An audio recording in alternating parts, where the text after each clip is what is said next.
Ladies and gentlemen, welcome to Stark Raving Sports. My name is SRS Fico, and you're watching Stark Raving Sports. Love ya. Okay. Do you remember when Steven Strasburg struck out 14 guys in his first MLB game? Or when Trevor Story hit 2 homies in his first game and 4 in his first 4? Or when Steven Matz pitched almost 8 innings while also having 3 hits and 4 RBI in his first big league game, and his grandpa went bananas watching it? Those were pretty cool. Now, what is the opposite of that? Isaac Newton, the guy who got hit in the head with a falling apple, once said that every action has an equal and opposite reaction. So, by using this logic, if there were guys that climbed to the top of the world in their MLB debuts, there has to be some people that have fallen to the bottom of it. Making your debut in the majors is special no matter who you are, no matter how good or bad it goes. And when you see how the subject of this video's debut went, I guess you could say that one was pretty special too. But just before we get into that, please like and subscribe if you like the content. If you didn't like it,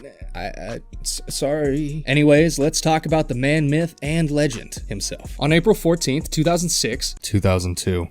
It was 2002. 26-year-old Ron Wright made his major league debut as the designated driver for the Seattle Mariners. Seattle was set to play in Arlington, Texas against the Rangers at a time where the first Ice Age movie was still in theaters. Known hat kicker / Mariners manager Lou Piniella slotted Ron 7th in the batting order. This wasn't even supposed to happen in the first place. Ron was riding the pine in the majors for 2 days before this, and it was all set to be a third. That is until one of the Mariners hit one of the other Mariners in the head with a line drive during batting practice. Unfortunately for him, it looked like the birds that were flying around his head weren't going to clear by game time, so it's time for our boy to step up to the plate, if that's what you want to call it. In the top of the second inning, the Mariners' first 2 batters get on base. Then came in our good old buddy Ron. What will he do? Will he A, smack a homie, B, get his pitch stolen by a bird, C, get ejected before even taking his swing, or D, something else? If you chose C, oh, I'm sorry, that's the wrong answer. But if you chose D, congratulations! You don't win. Sorry to disappoint you, but he would strike out looking after 3 pitches. Welcome to the big leagues, buddy. Given that Ron was a DH and DHs don't play defense, the next chance Ron would get to actually play baseball would be at the top of the 4th inning. And once again, the first 2 batters before him managed to get on base. He's not gonna hit into a triple play, right? That'd be crazy, right?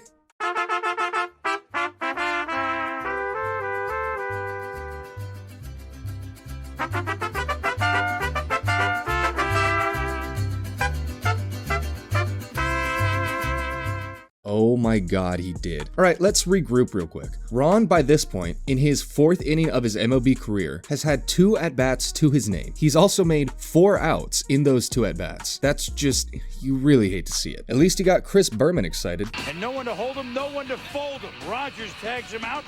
And then back to second base. Okay, it is now the 6th inning. Stop me if you've heard this before, but the first 2 Mariners are on base. Now is probably a good time as ever to finally mention that John Olerud was one of those guys. He had 4 hits in that game. You can sit down now, Mike. But just then, our buddy boy Ron stepped back up to the plate. He had already struck out, and he had already hit into a triple play. All that was left was for him to ground into a double. And so he does that. 3 at-bats, no hits, 6 outs made. An average of 2 outs made per time he even hit. That's worse than our guys did in the bros versus pros game against actual baseball players. I'd venture to say that's probably one of the most disheartening starts to a career ever. And all of this on just 9 pitches seen, so he barely could have even savored the experience of hitting the ball in the big leagues at all. The Mariners decided to show some mercy and pulled him from the game after that. Mark McLemore, between pop and tags, came in to replace Ron, ending his night right there. And that would bring an end to one of the worst first games in MLB history. A game that Ron's team actually somehow managed to win in spite of the heartbreaking individual performance. At least everyone kind of had fun with this disaster though. The Mariners presented Ron with the lineup card from that game, autographed by the other team's shortstop, some guy named A-Rod or something. I guess he really likes moisturizer. I've been waiting for this product for 20 years.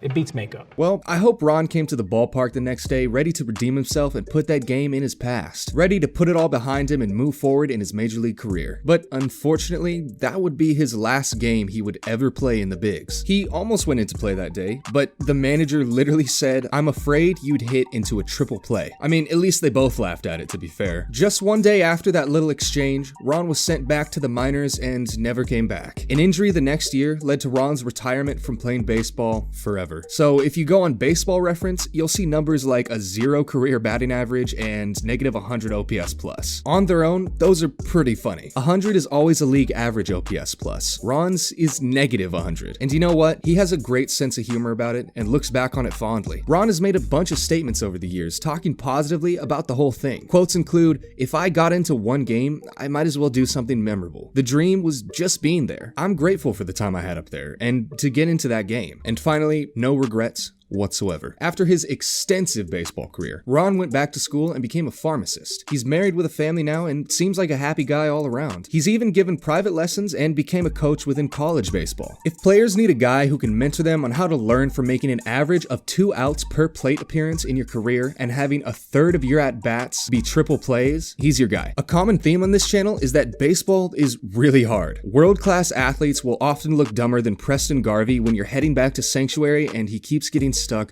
on every single goddamn car and he has a million, "Oh, another settlement needs our help" missions that are so annoying. God, he's so annoying sometimes.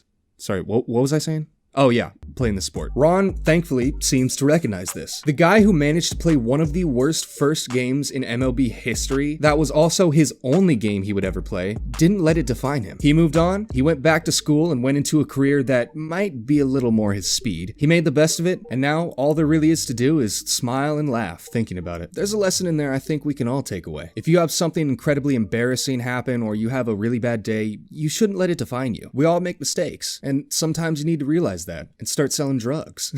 And you know, speaking of lessons, with all this talk about how this was the worst opening game, maybe I should see if I can do any better and put my skills to the test.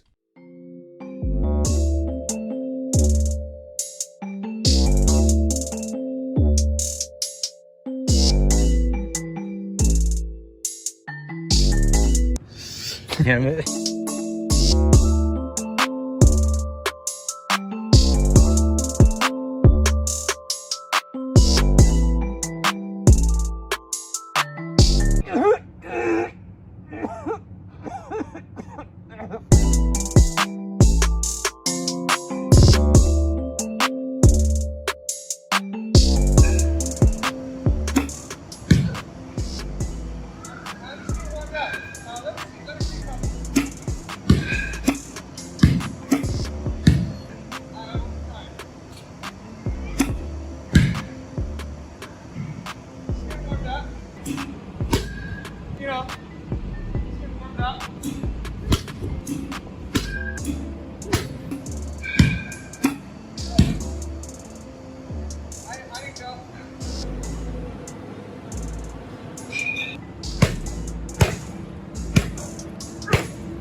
Ladies and gentlemen, thank you so much for watching. This last month has been absolutely insane. Like, as always, I'm at a loss for words. If you made it to the very end of this video, type bad boy down in the comments along with a funny joke if you can think of one. I'll choose the best joke and show it in my next SRS vid. Anyway, have a dope freaking day.